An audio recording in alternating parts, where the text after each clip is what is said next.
Va'im hacham o ashir hu alecha levado. If another is more wise or wealthy than yourself, you must show him respect.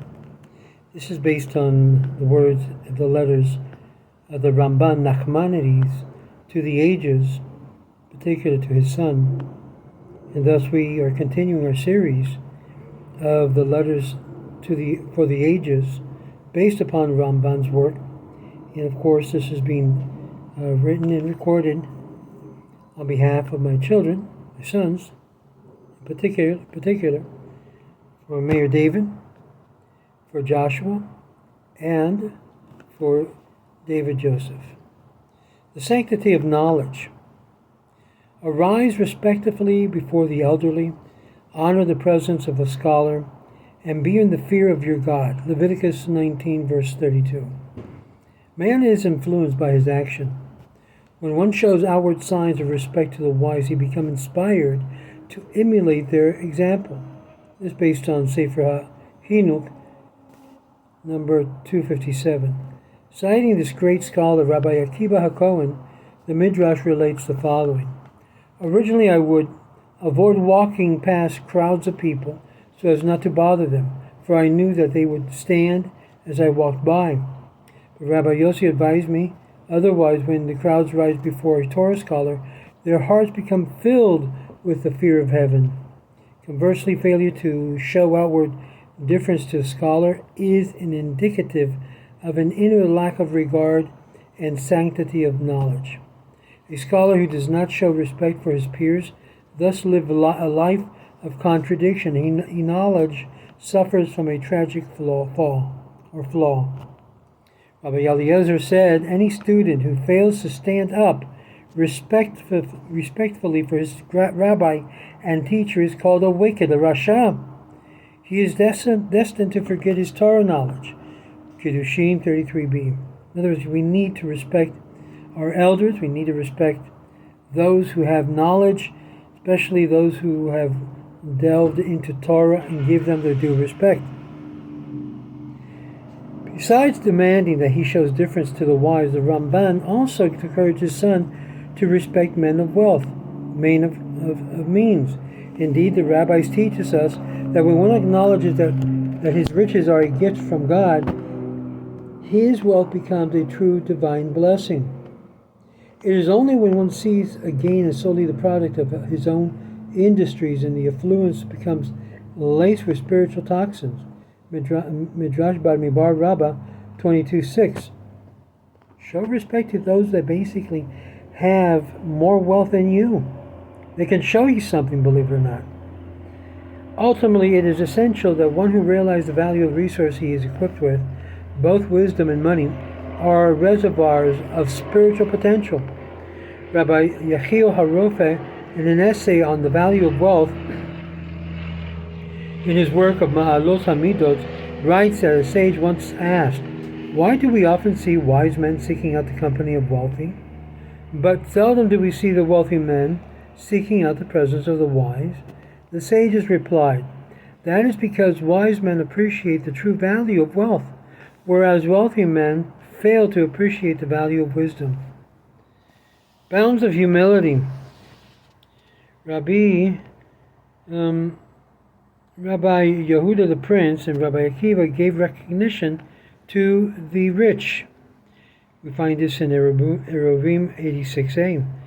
The Talmud says and relates in Talmud Eruvim 85b how a young man named Bunyas ben Bunyas once came to the yeshiva of Rabbi Yehuda the Prince.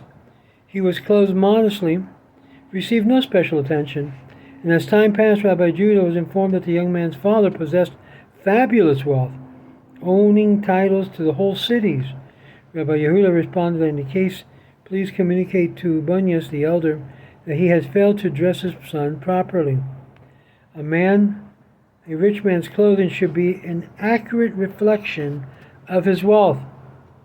Fantastically, the wealthy man, no less than anyone else, must not deny his uniqueness. Although modesty is laudable, one may not utilize humility as a vehicle for neglecting his primary mission in life. Just as a scholar, in his humility, may not avoid his duty to teach and divine questions of Torah law, so too the humility is inappropriate for a rich man if he is thus led to deny his role as a financial backbone of the Jewish society. The threads of destiny. Look around you in the great house of your heavenly Father.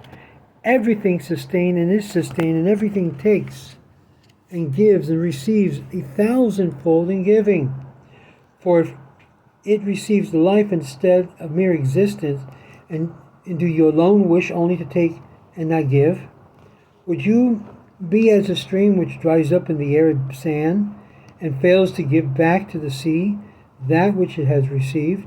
Once you have pondered upon that which it has received, and thought that there's nothing so long as you exist only for yourself, and that only becoming something when you mean something to others, that even the penny in your pocket is not yours, but you become so when it spends for it for blessed purpose. And then so you will rejoice in that great task to which God has called you to. These are the words of Rabbi Hirsch in his commentary, Horeb, page 427. The first step in spiritual growth is identifying the unique tools of one's life's mission. A man's spiritual potential is often a puzzle, the key to which often unlikely, and it has always have easily to be distinguished between the threads of destiny. For example, Rabbi Akiva told Turnus Rufus, the Roman governor of Judea, that an individual's state of poverty is not an indication of personal unworthiness. Rather, it may be a divine tool to enable the rich to help others. Bava Batra 10a. Thus, when one is in the end unravels for himself his spiritual assets, he need not to be ashamed of them. Both the poor and the rich have cause to humbly rejoice in their charge. To honor all men. Sage once asked, "How come you are accepted as the undisputed leader of the people of your generation?" And he replied, "I have never met any person in whom I did not detect some quality in which he was superior to me. If he was wiser than I suspected that he might also be more God-fearing. If he was less wise, I considered that on the day of judgment he will be held less accountable than I. For my transgressions were committed with full knowledge, while his were committed in error.